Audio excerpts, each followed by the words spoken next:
My name is Kathleen. I'm one of the spirit operators. Welcome. Today we're looking at the topic of the animal realm, which shamanically could be the lower world. It's the lower world. Okay, so anyway, I'll explain that. So we've been looking at different realms. So there are 6 realms altogether that we can take rebirth in, because we're trapped in the cycle of uncontrolled rebirth. So there's 3 sort of upper or higher realms, more fortunate realms. So at the top, the highest realm you can take rebirth in is the God realm, and we've all lived there before, and most likely will live there again if we remain trapped. Below that is the demigod realm, and again, we've all lived there. Right now, we're in the human realm, so that is the lowest of the 3 fortunate realms to take rebirth in. I haven't done a video on the human realm. One reason because, well, we're already aware of it, we live it. But another reason is because I'm going to get into that future videos. So then there's the 3 fortunate realms. I'm kind of showing that they're on top. And then below that are the 3 lower realms or less fortunate realms. And the first, the one just below the human realm, is the animal realm. So you might be thinking, well, hang on, because there's animals around, so how is it lower? But right now, we're living in degenerate times. And because we're living in degenerate times, we've sort of mixed with the realm that's below us. So that's why we have animals here on Earth around us. If you are getting into shamanic work, you will go to lower world, and that is sort of the spiritual aspect of the animal realm. That's how I view it. But I'll get into that in this video a bit later. So the animal realm, yeah, it's degenerate times, so they're around us. We can see them, interact with them. During auspicious times, we're separate.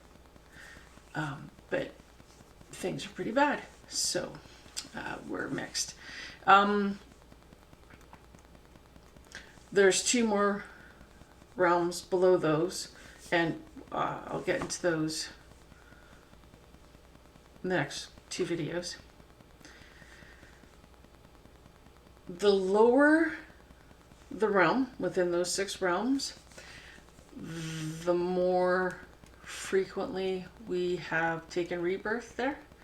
So we have had lives in the animal realm far more often than we have here in the human realm. And then, like, we've had more human lives than we've had demigod lives, and again, God lives, because the more fortunate the realm is, the more difficult it is for us to get there. We just tend to engage in negative actions. And so that's what we're going to take a look at today is, well, why is the animal realm considered lower? Because there are people who think they would have a better life if they took rebirth as an animal. I know when I was younger, I used to want to take rebirth as a sloth because they sleep like 20 hours a day, because I was always tired. I have fibromyalgia, so I tend to be rather exhausted all the time. But you don't really want to, because the lower the realm, the more suffering there is. So the higher the realm, the less suffering there is. So we actually have less suffering than animals. Now you might be thinking of somebody who has a pet who's really, really pampered and spoiled. Yeah, they're the exception to the rule. Most animals don't have that. A lot of humans don't have that luxury or wealth. So you don't really want to take rebirth as an animal. They do suffer more than us. Some examples, they are prey quite often. Even like you can see with the fish, animals in the water, any animal, the smaller fish gets eaten by the bigger fish, which gets eaten by the bigger fish, which gets eaten by a bigger, right? So always prey. So they're kind of always in fear. They're prey to other animals. They are prey to humans. And so they're always sort of paying attention to their surroundings, because the moment they stop paying attention, that could be the end of their life. Another way that they suffer, and humans can suffer this as well, is dealing with the environment they live in. They could live in a place where it's extremely hot or extremely cold. I know with global warming, there are a lot of changes going on and they're suffering. Many years ago, I heard that the polar bears had to change where they give birth because it was too dangerous because of the climate change.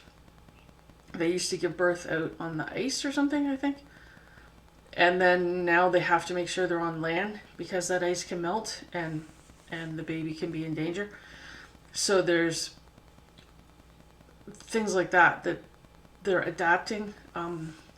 Where I lived here in the 90s and the late 90s, and they only had little red squirrels here. I was from I live in northwestern Ontario. I was from southern Ontario, and in southern Ontario we have the large black and gray squirrels running around everywhere. But up here in northwestern Ontario, where I moved for college, they only had red squirrels. I moved back 10 years later. 10 years. And the black and gray squirrels were here. They had never been here before.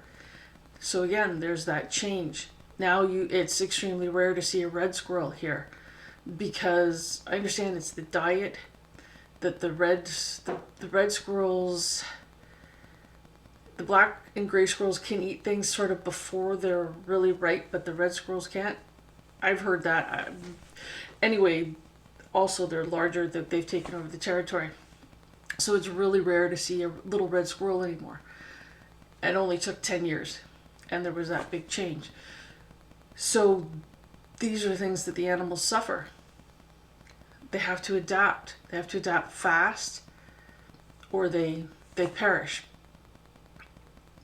They also go hungry.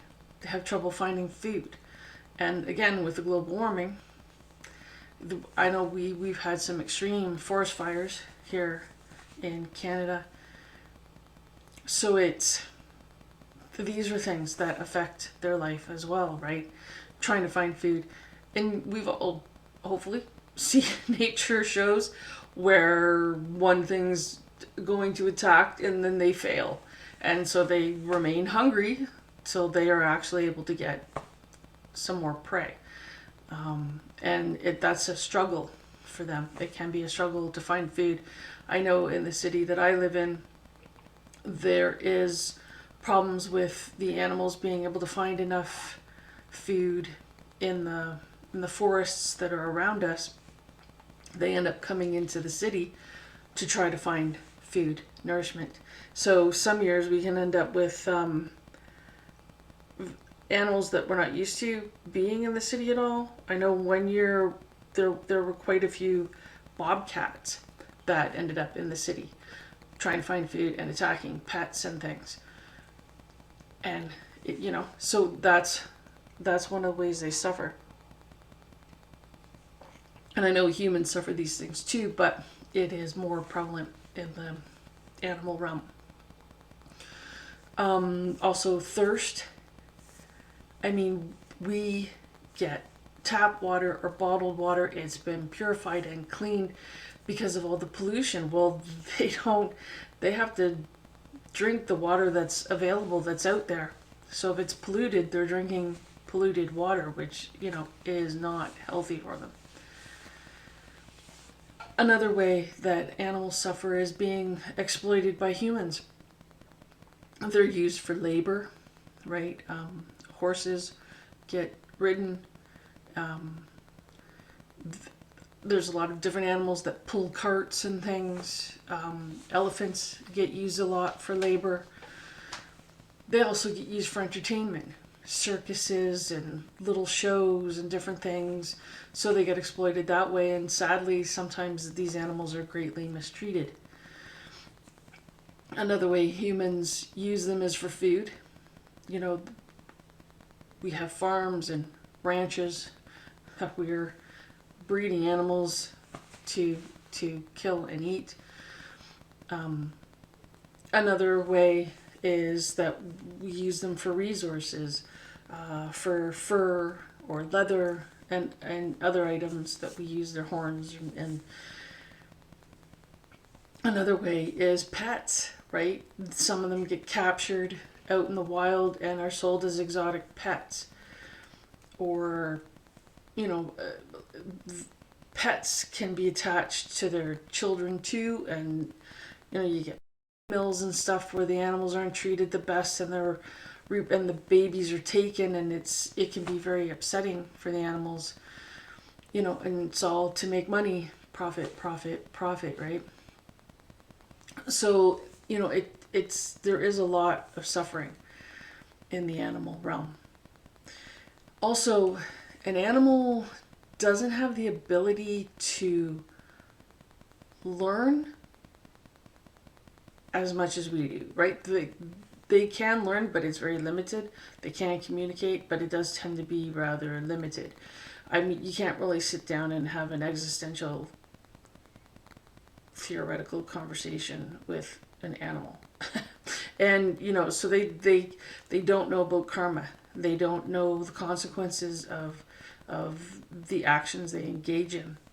They're not able to learn spirituality. So they're not able really to improve their spiritual well-being when they're an animal.